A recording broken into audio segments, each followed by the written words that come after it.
Hola a todos, ¿cómo están? Cuando las tropas rusas invadieron en 2014 la península ucraniana de Crimea, la opinión pública mundial se llevó las manos a la cabeza.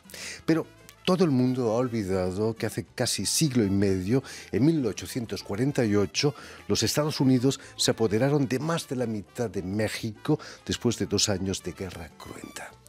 Para refrescarnos la memoria, la editorial francesa Éditions du Cerf, Ediciones del Ciervo, acaba de publicar Guerra Sucia, una invasión de México por los Estados Unidos, ensayo del arqueólogo y mexicanista francés Éric Taladoire sobre una anexión anecdótica para los europeos y casi inexistente para Estados Unidos. La guerra que libró Estados Unidos contra México fue una de las guerras más injustas, aprovecharse de una nación recién independizada, matar a mexicanos en su propia tierra y robarle su territorio. Esta guerra definió quién sería el dominante de Norteamérica. En este video veremos por qué inició, cómo se desarrolló en el transcurso de la guerra y qué consecuencias trajo. Y para hablarnos de este ensayo, pero también de los orígenes de su interés por México, por su arqueología e inevitablemente por su historia, Éric Taladoire ha sido tan amable de venir una vez más hasta nuestros estudios. Muy buenas tardes, Éric. Buenas tardes y muchas gracias por invitarme. No, es un verdadero placer tenerte aquí entre nosotros de nuevo. Permíteme que recuerde a nuestros oyentes que has nacido aquí en Francia en 1946 y que un día me confesaste que tu interés por México nace por tu pasión por el cine de vaqueros, los famosos westerns americanos, ¿no? Efectivamente, como todos los niños de la época, había casi cada semana salía una película del oeste, vi muchas, me interesé más en los indios, bueno, para decir la palabra común y corriente de la época, que para los conquerantes o conquistadores. Pero resultaba difícil estudiar, digamos, la historia de Estados Unidos, así que poco a poco pasé a México y me interesé en la historia de México y la historia y la arqueología de México. Y ya los indios que veíamos en las películas, el nombre de indios ya parecía algo desproporcionado. Ahora les llaman amerindios, pero ¿por qué no borrar completamente el nombre indio? Porque se quedó en las mentalidades, en los recuerdos, y resulta muy difícil encontrar una palabra correcta. Normalmente lo más correcto sería decir apaches o comanches, eso es su nombre. Indios es un término muy general y que borra muchas especificidades. Bueno, los pueblos originarios de América, los amerindios, no eran tan salvajes como nos lo muestran en el cine. Los suanís querían ya entonces crear su propio estado para protegerse de los colonos, ¿no? Efectivamente, sobre todo en el sur de Estados Unidos, con lo que se llaman las 5 tribus civilizadas, eso es Cherokees, Crees, Seminoles, etc. Son pueblos que desarrollaron una agricultura que pasaron rápidamente a la escritura, ya hasta publicaban periódicos, por ejemplo, lo que se desconoce mucho. Pasaron de la lengua hablada al escrito en unos años. Para ellos los colonos eran invasores, ¿no? Sí, efectivamente. Y además con armas de fuego. Efectivamente. Pelearon, pero había tantos colonos y ejército que perdieron poco a poco. No sin dificultades, porque las pérdidas americanas en las guerras contra los indios son enormes y se olvida que ellos lograron victorias y hasta se olvida también que, por ejemplo, los Mohawks del norte de Estados Unidos prefirieron pasar en Canadá que quedarse en Estados Unidos. Y siguen en Canadá. Imagínate. ¿Es cierto que esos pueblos amerindios incluso tenían esclavos? Sí, efectivamente.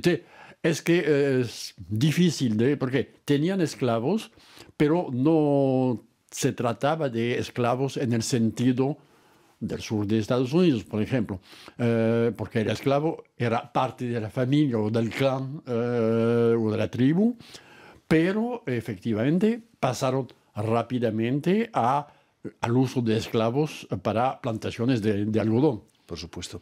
Y sobre todo recibieron la ayuda de los ingleses, ¿no? Les daban armas de fuego. Sí, recibieron la ayuda y lo que no se sabe muy bien, que es un tema que está por discutirse todavía, es que varios generales del ejército del sur eran indios.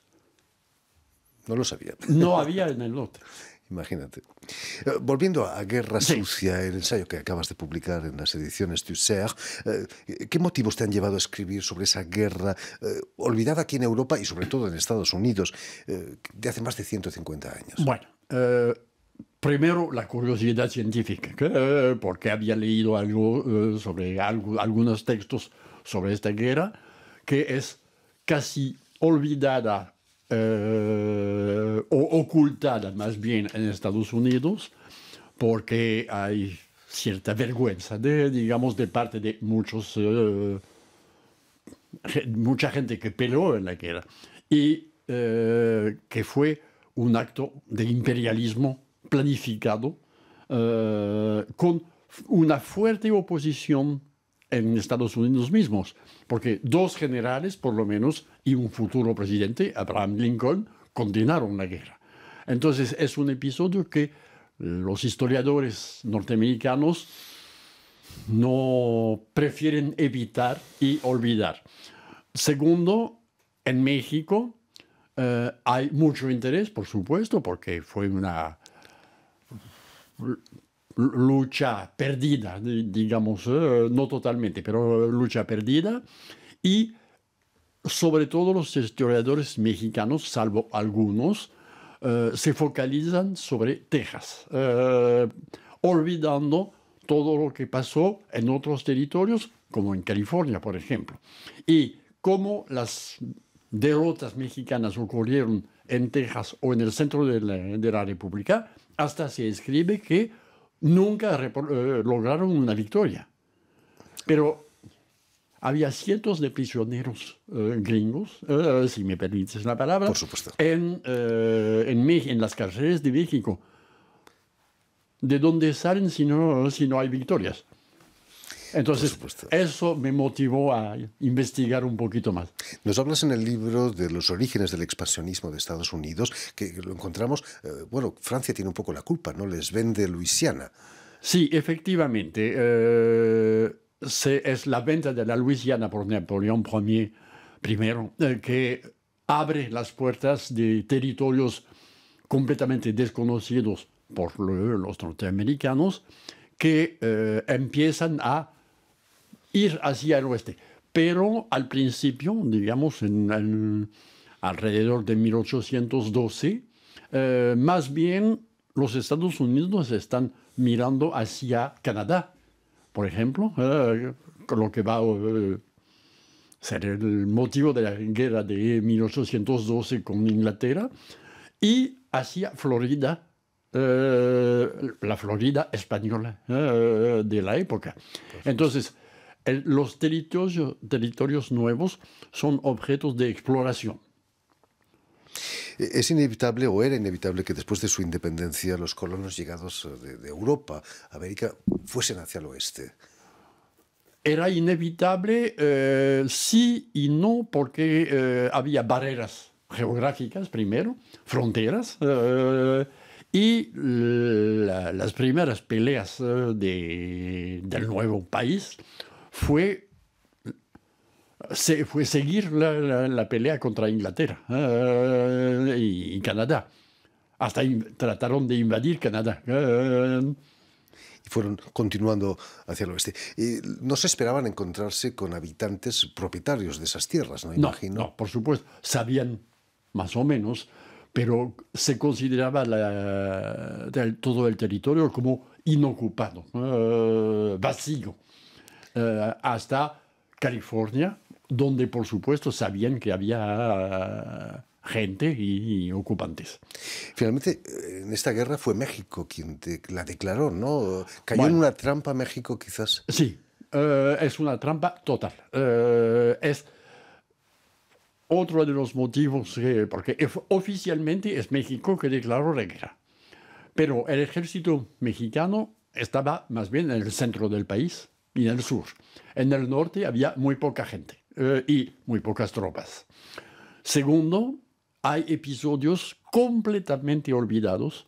Por ejemplo, 4 años antes del principio de la guerra, ya se sabía de la hostilidad entre ambos países, por supuesto, pero un destacamento del ejército, de Marines, más bien, desembarcó en California bajo el rumor de que la guerra había empezado 4 años antes. Y desembarcaron y alzaron la bandera gringa y unas horas después se dieron cuenta que la noticia era falsa y regresaron a sus barcos diciendo, hemos hecho un error. 4 años antes, eso se llama planificación. Y todo va en el mismo sentido. Hay agentes norteamericanos en México, hay agitación política en México y lo que comprueba más todavía el carácter, digamos, planificado de la invasión es el comportamiento de generales como Taylor y Scott, que están abiertamente en contra de la intervención, son oficiales, hacen su deber, pero condenan totalmente la guerra, diciendo que es una trampa en que México cayó. Terrible. Son ellos que lo dicen, no son los mexicanos. Los americanos. No hay que olvidar que en aquella época no había internet y el telégrafo estaba empezando. Para las noticias había que varias semanas a veces para llegar. Cuéntanos, Eric, ¿qué tiene de sucia esa guerra? La desproporción de las fuerzas, quizás los mexicanos eran pocos en relación a los americanos, norteamericanos, o quizás también por las atrocidades que se cometieron. Bueno, una guerra siempre es una guerra con pérdidas humanas, batallas y otros problemas.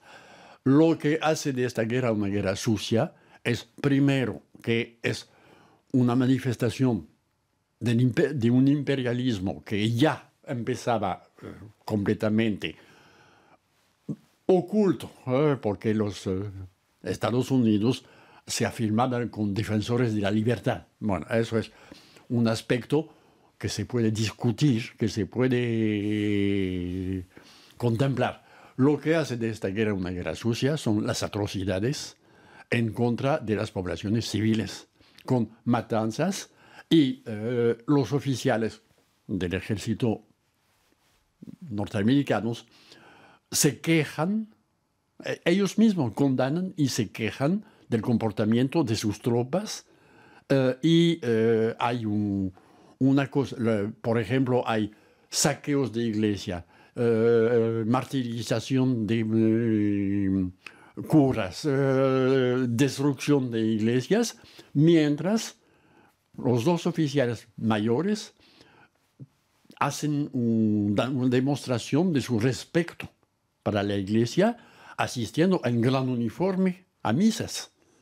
Y es una disparidad de comportamiento con decenas de víctimas civiles, incluyendo mujeres y niños. Se había convertido casi en una guerra de religión, casi, ¿no? Entre protestantes y católicos. Y un ejemplo de eso es el comportamiento de los irlandeses católicos que pasan en masa del lado de los mexicanos y que constituyen el batallón de San Patricio, que es una de las últimas unidades que pelean en México contra el ejército invasor.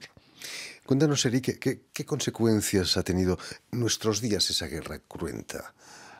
Quizás el flujo migratorio de mexicanos hacia sus tierras. Sí, primero, bajo los tratados, muchos mexicanos pasaron del lado americano porque se quedaron en sus tierras.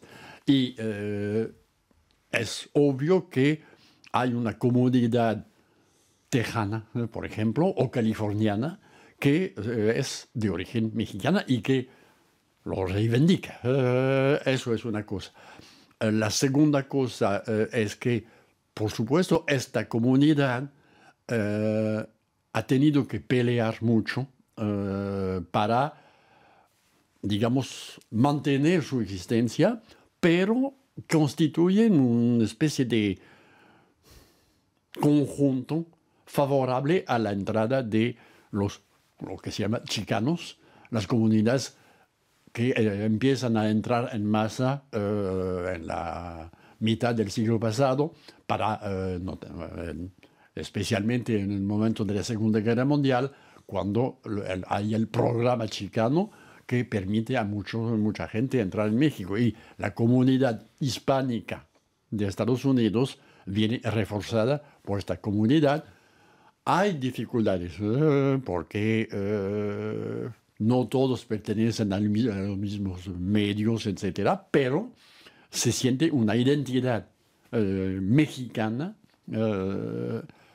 que se refuerza continuamente. Por supuesto. Ayer casualmente tuvimos con nosotros a Luis Gutiérrez Reyes, quien es director del Instituto de los Mexicanos en el Extranjero, y nos confirmó que en el extranjero hay 98%, hay 12 millones de mexicanos, y que el 98% está en los Estados Unidos. Oficialmente se dice 12%. Yo leí cifras mucho más elevadas y ciertos artículos hablan de 40%. 40 millones, Sí, sí. perdón, 40, de mexicanos de diversos orígenes instalados en Estados Unidos. Y lo obvio cuando vas a Estados Unidos es que ahora, que sea en Charlotte, en Nueva York, en Washington o en Chicago, todo está bilingüe.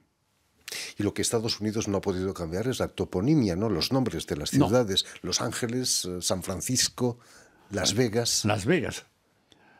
Y cuando se habla de la anexión de México, del territorio mexicano por los Estados Unidos, se olvida completamente que Las Vegas es una prueba de la presencia hispánica hasta en Nevada y en Utah. Imagínate, está lejos de California. Un poco. En fin, pues ya lo saben.